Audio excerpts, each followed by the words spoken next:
Hello everyone students, हमने last topic में पढ़ा था डिस्टेंस और डिस्प्लेसमेंट को कैसे डिफाइन किया जाए।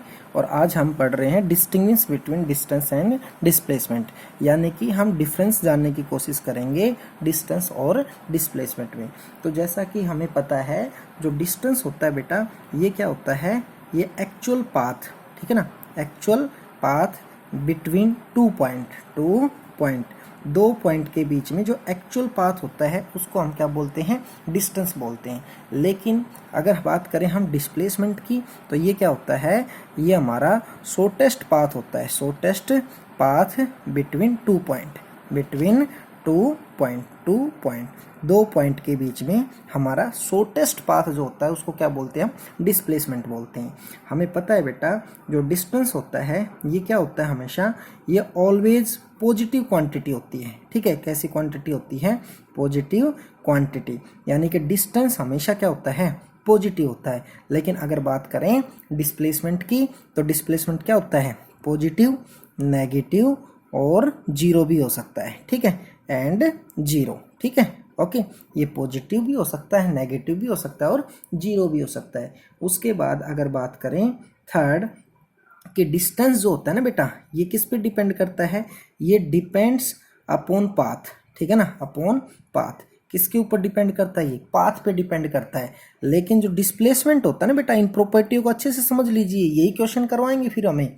ठीक है, तो यानी कि जो डिस्प्लेसमेंट होता है ना, ये केवल किस पे डिपेंड करता है, डिपेंड ओनली, ठीक है, ओनली इनिशियल एंड फाइनल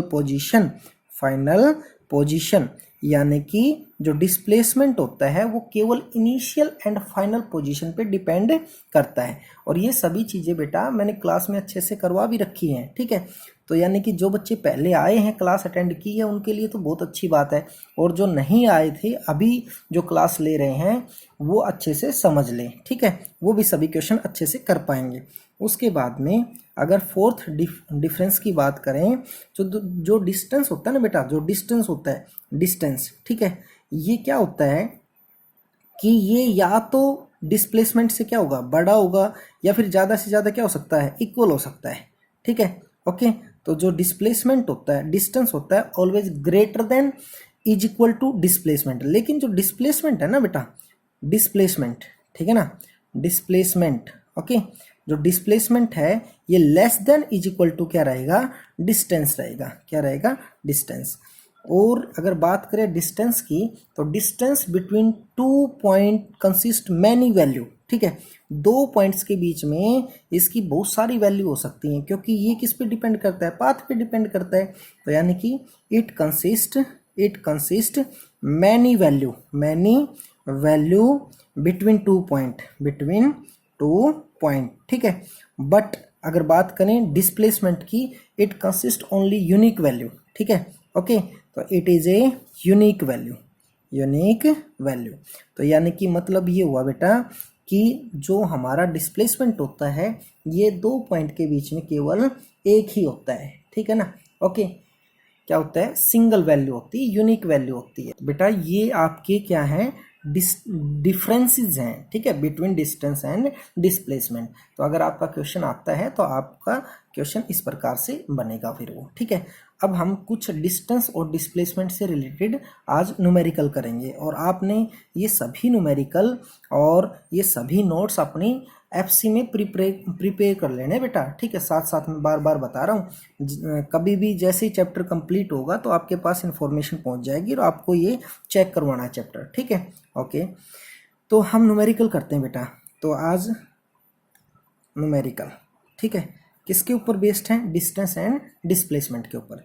तो सबसे फर्स्ट न्यूमेरिकल अगर देखें, तो सबसे पहले हम क्या करते हैं कि कोई भी सर्कुलर ट्रैक ले लेते हैं बेटा। ठीक है, तो अगर कोई भी व्यक्ति किसी सर्कुलर ट्रैक जिसकी रेडियस r है, उसके अराउंड एक कंप्लीट रोटेशन कर लेता है, तब हमसे पूछा जाए कि आप डिस्टेंस भी बताइए और डिस्प्लेसमेंट भी बताइए। ठीक है ना, ओके, तो कंप्लीट सर्कल का डिस्टेंस क्या होगा और डिस्प्लेसमेंट क्या होगा, तो डिस्टेंस तो कंप्लीट सर्कल का क्या होगा बेटा, सरकमफ्रेंस ऑफ द सर्कल, यानी कि 2πr। लेकिन अगर बात करें डिस्प्लेसमेंट की, तो यानी कि डिस्प्लेसमेंट देखने के लिए क्या देखा जाता है कि displacement depends upon initial and final position. इसका मतलब इनिशियल पोजीशन क्या थी, पॉइंट ए, और कंप्लीट रोटेशन करने के बाद फाइनल पोजीशन क्या है, पॉइंट ए। इसका मतलब ए और ए के बीच में कितनी लेंथ है, 0 लेंथ है। तो कंप्लीट रोटेशन का डिस्प्लेसमेंट क्या होता है, 0 होता है। क्या होता है, 0। ठीक है।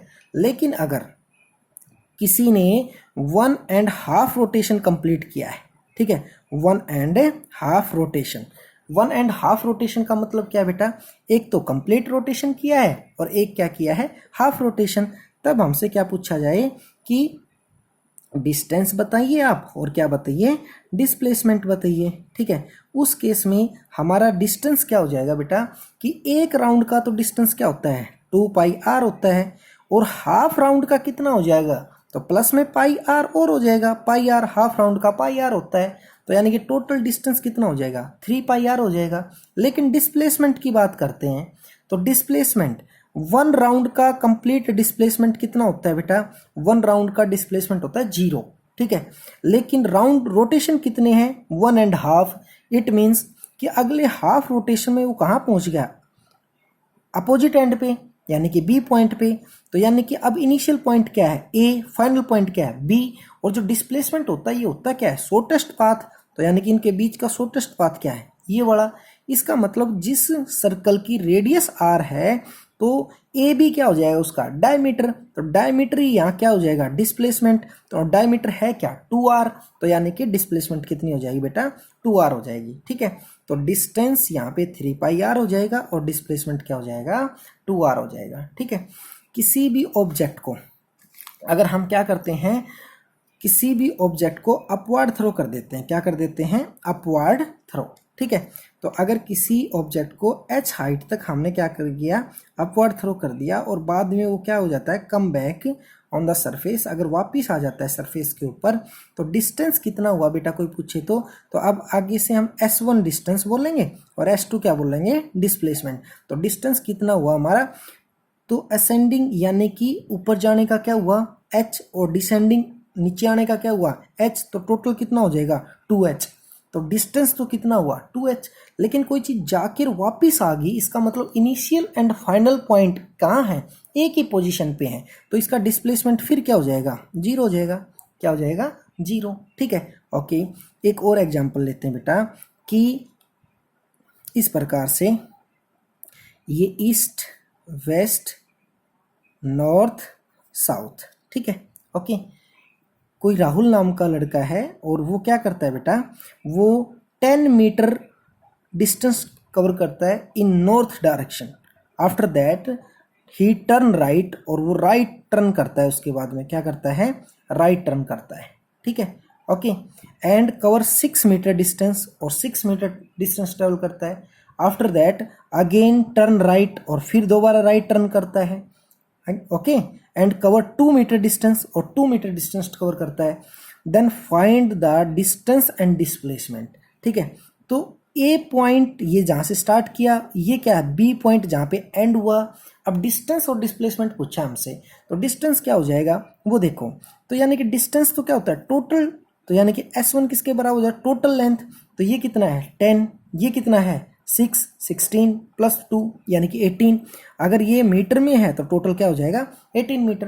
तो यानी कि डिस्टेंस कितना हुआ, 18 मीटर। लेकिन अगर हमने क्या निकालना हो बेटा, डिस्प्लेसमेंट, तो उसके लिए क्या चाहिए हमें, इनिशियल एंड फाइनल पॉइंट। तो इनिशियल पॉइंट क्या है, ए, फाइनल पॉइंट क्या है, बी। तो इन दोनों को क्या कर देते हैं बेटा, मिला देते हैं। ठीक है। अब इनको मिलाने के बाद हम उस चीज को जानने की कोशिश करेंगे जिससे सॉल्यूशन निकल जाए, ए बी हम निकाल पाए। तो एक यहाँ पे हम क्या कर लेंगे, इस प्रकार से एक लाइन ड्रॉ कर लेंगे। अब हमें पता चला कि टोटल 8 मीटर है, और ये कितना है, 2 मीटर। तो ये 2 मीटर है, तो ये भी कितना है, 2 मीटर। तो बचा कितना, यानी कि यहाँ से लेकर यहाँ तक कितना मीटर बचा है, 8 मीटर बचा है। कितना बचा है, 8 मीटर। और ये चीज कितना बेटा, ये 6 है, तो ये भी कितना है, 6। अब ये एक राइट एंगल ट्रायंगल नजर आ रहा है हमें, किस प्रकार से, इस प्रकार से। ये 8 है आपका, ये 6 है, और ये आपका बी पॉइंट है, और ये ए पॉइंट है। अब इस राइट एंगल ट्रायंगल में आपने ए भी फाइंड आउट करना है। तो ए बी फाइंड आउट कैसे करेंगे? तो ये राइट एंगल ट्राइंगल का क्या हो जाएगा? बेस हो जाएगा। ये क्या हो जाएगा? परपेंडिकुलर हो जाएगा। तो हमें हाइपोटेन्यूज निकालने का फार्मूला क्या है हमारा? ये है हमारा फार्मूला, परपेंडिकुलर का स्क्वायर बेस का स्क्वायर अंडर द रूट। तो यानी कि परपेंडिकुलर का स्क्वायर कितना हो जाएगा? 36 और बेस का स्क्वायर कितना हो जाएगा? 64 अंडर द रूट। यानी कि ए बी हमारा क्या हो जाएगा बेटा? 100 आ जाएगा। 100 अंडर द रूट क्या आएगा? 10, यानी कि 10 मीटर। ठीक है, ओके। तो इस प्रकार से हम डिस्टेंस और डिस्प्लेसमेंट के न्यूमेरिकल्स को क्या करेंगे? सोल्व करेंगे। ठीक है, आपने कम से कम इनसे रिलेटेड डिस्टेंस और डिस्प्लेसमेंट के ऊपर कम से कम बेटा आपने 8 to 10 न्यूमेरिकल आपने एफ सी के अंदर क्या कर लेने हैं? नोट कर लेने हैं। ये आपका क्या है? होमवर्क है। ठीक है, तो आज हमने डिस्टेंस और डिस्प्लेसमेंट को डिस्टिंग्विश करते हुए और इसके न्यूमेरिकल्स को क्या किया है? सोल्व किया है। ये वर्क बेटा क्लास में भी बहुत अच्छे से हो चुका है, लेकिन जो बच्चे अभी क्लासेस ले रहे हैं, उस टाइम पे नहीं पहुंच पाए थे स्कूल में, वो अपना वर्क अच्छे से करें। जैसे स्कूल ओपन होंगे या फिर इन बिटवीन आपकी नोटबुक कभी भी चेक हो सकती है। टेस्ट जब लिया जाएगा आपका, तो टेस्ट में आपके इसी प्रकार से क्वेश्चन दिए जाएंगे। तो अपनी प्रिपरेशन साथ साथ रखें। Okay, thank you.